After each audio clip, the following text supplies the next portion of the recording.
G'day guys, Justin here, coming at you with what is a posthumous, so to speak, Player of the Month video.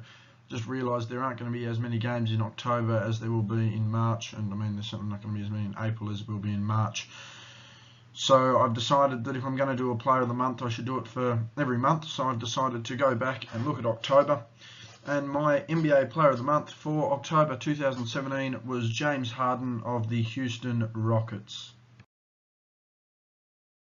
I'll have a breeze at James Harden's production here.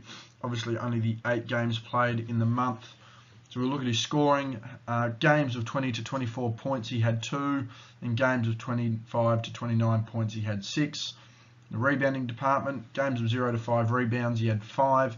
In games of 6 to 10 rebounds he had 3. In the passing sector, games of 5 to 9 assists he had 5. In games of 10 to 14 assists he had 3. The steals department, again, you need to have context on these numbers, which is something I'm willing to put on it. The way James Harden plays with his defense is A, gamblish, he gambles a lot, but B, he's also very slack. He's not going to box out his opponent. He's not going to stick to him. The rotational defense certainly doesn't help him either. He's not able to work out who he rotates on. He's not able to pick up a man. He's not able to stick to a man. So essentially he gambles and plays the passing lanes. And I mean, similar to how Kobe used to play a lot too, he'd just gamble as to which way the opponent was going to go. And again, you know, sagging off opponents trying to get good numbers. So again, in the steals department, games of 1 to 2 steals, he had 7. He had 1 game of 3 to 4 steals. In the blocks department, again, it's similar. This is a guy who, is known to chase rebounds. So therefore, you'd think the blocks numbers would be higher, but they're not. So as we look at that, his games of no blocks to 1 block is 7, and games of 2 to 3 blocks is 1. So we look at his field shooting. Harden, not the most efficient field shooter. This is something he really needs to improve on.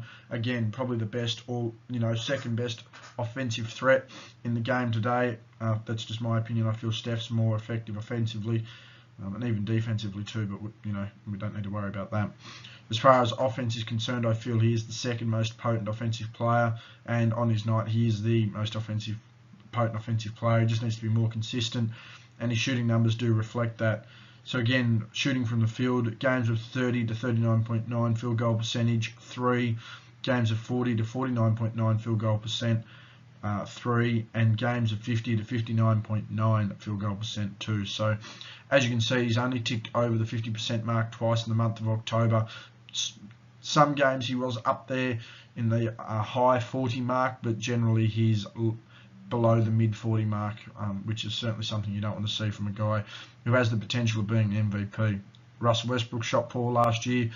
Did make up with it somewhat with those other numbers, but again, you've got to see how those other numbers come. Again, looking at the rebound numbers for Harden, he does tend to slack off, as I mentioned, slacks off his opponent and chase the stat, particularly with that ability. I mean, his passing ability is tremendous.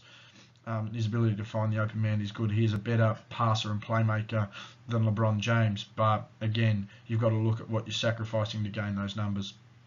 We'll look at these 3-point shooting numbers. Again, for a guy who takes a lot of 3-pointers, his numbers should be higher. He should be shooting mid-40s, particularly with the ability he does have. Steph Curry's able to do it. I don't see why James Harden can't. Maybe it's even the left-handedness, I don't know. But 3-point shooting, games of 20 to 29.9% from behind the arc, 4. But games of 40 to 49% behind the arc, also 4. So the problem is when he's not shooting well, he's shooting poor.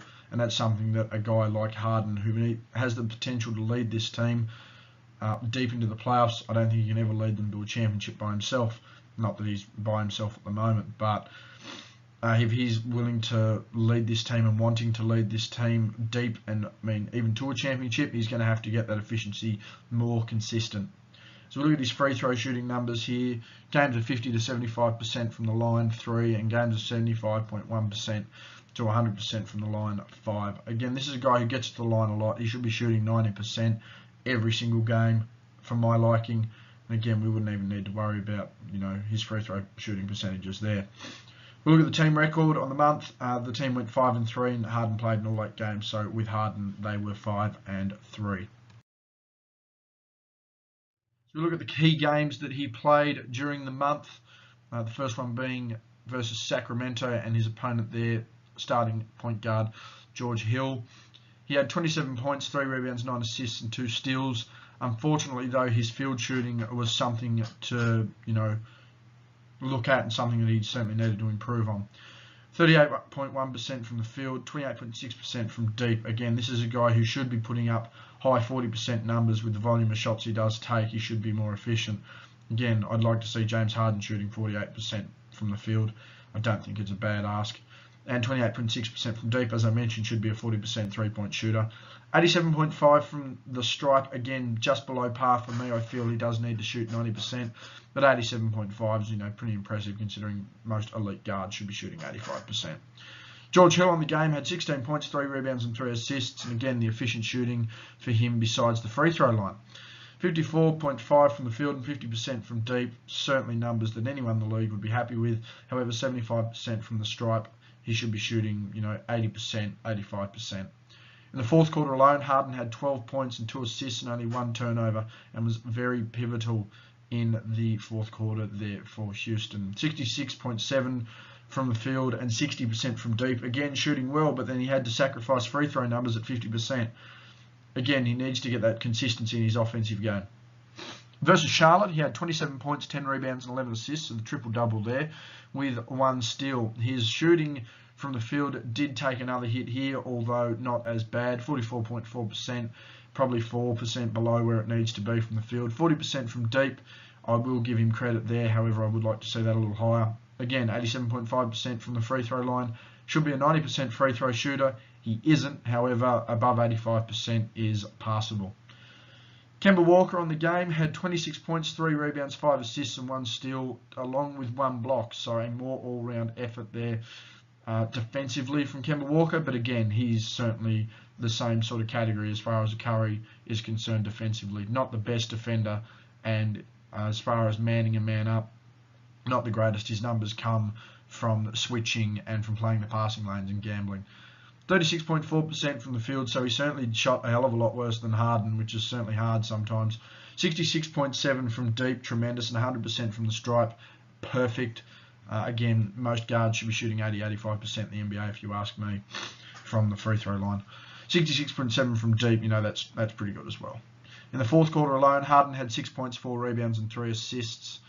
40% from the field, again, needs to improve that number. 50% from deep, which is good. And surprisingly, and to the shock of a lot of people, no free throw shot. It's something I really couldn't believe. And versus Philadelphia, against Ben Simmons, the Thunder from Down Under, Big Ben from Australia. Versus Philadelphia, he had 27 points, 3 rebounds, and 13 assists. Again, James Harden at the point is certainly one of the better point guards in the league, but again, does need to do some work as far as consistency. 1 steal, 3 blocks, one of his better defensive games statistically for the season. However, again, you've got to look in the context of how he does play this defense. 50% from the field, another good shoot, thankfully a good shooting night, but unfortunately he can never quite get it consistent in all areas. 25% from deep, again a guy who should be shooting 40%, and 100% shooting from the free throw line as he should be. When you look at Ben Simmons' numbers, he outplayed Simmons clearly. 14 points, 7 rebounds, 9 assists, 3 steals and 1 block. Ben is a better defender than James Harden. Again, need to see more out of Ben the next few seasons to work out where he sits, but at the moment he's going okay. 41.2% from the field, does need to work on a jumper, but again at 7 foot, when he's able to just get to the hoop as he wishes, you're certainly not going to complain about that. However, poor 3-ball shooting and poor free throw shooting is also going to cost him. He does need to improve on working that jump shot, as I mentioned. In the fourth quarter alone, though, James Harden had 8 points, 1 rebound, and 2 assists. Only 1 turnover for the fourth quarter, which is quite surprising. 1 steal and 2 of his 3 blocks, so he delivered certainly down the stretch. Again, though, has to sacrifice part of his game for another, something that he's not, as the leader of this team and as a potential MVP candidate, he needs to stop doing. 40% from the field, 25% from deep. Again, should be 50% from the field and upwards of 40% from deep. 100% shooting from the free throw line is where he should be, though, consistently for a guy like James Harden. Look at his stat line for the month.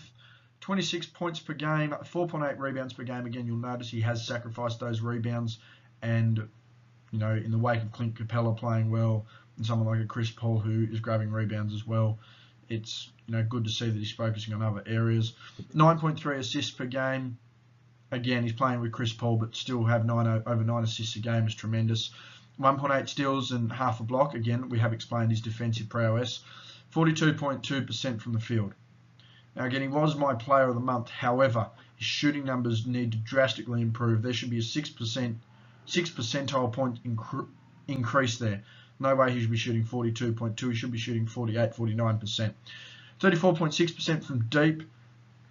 Minimum pass, I would have suggested again, he needs to be in that, at very minimum, high 30, high 38, high 39% shooting from deep. Should be a 40% free throw shooter, 3-point shooter.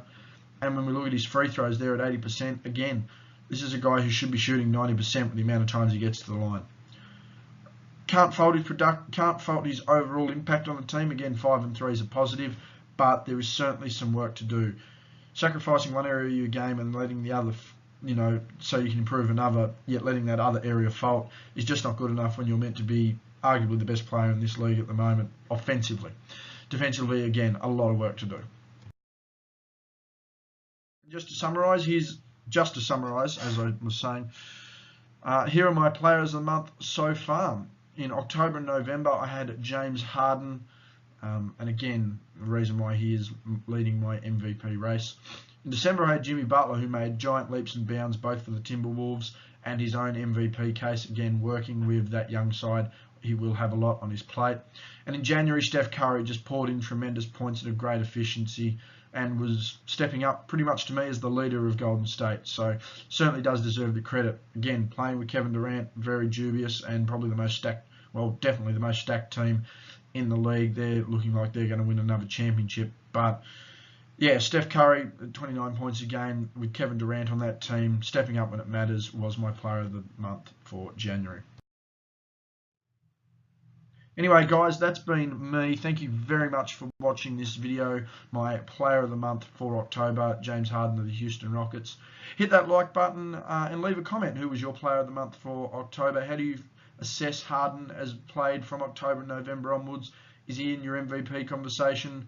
How do you feel about him being in the MVP conversation? Again, I never thought I'd see the day where I could consider him an MVP candidate. But his strength offensively somehow is overwhelming his all-around ability, and particularly this move to the point has actually proved him well. Subscribe to the channel for more NBA videos. Again, I'm working on a LeBron James legacy video, a series of videos which will be installed across 4 parts when I release it. I'm currently working on part 2 as we speak. Part 1 is done, and I will be releasing, as I mentioned, those in incremental facets. So keep an eye out for those. Hit me up on Twitter, Justin_G_Bryan. Always got polls running, always interacting with people, always talking NBA and talking life in general. Current poll I have running at the moment: do you give LeBron James a pass for his shortcomings in the 2006 playoffs versus the Pistons? You've got the options of yes, no, and 50-50 if you're one of those weird fuckers in between things. So again, go over and check that channel out. Go and check my Twitter out. I'm sure you'll be able to find some content you'll find very amusing. Again, thank you very much for watching the video, guys. This has been my NBA Player of the Month for October 2017-2018, James Harden of the Houston Rockets.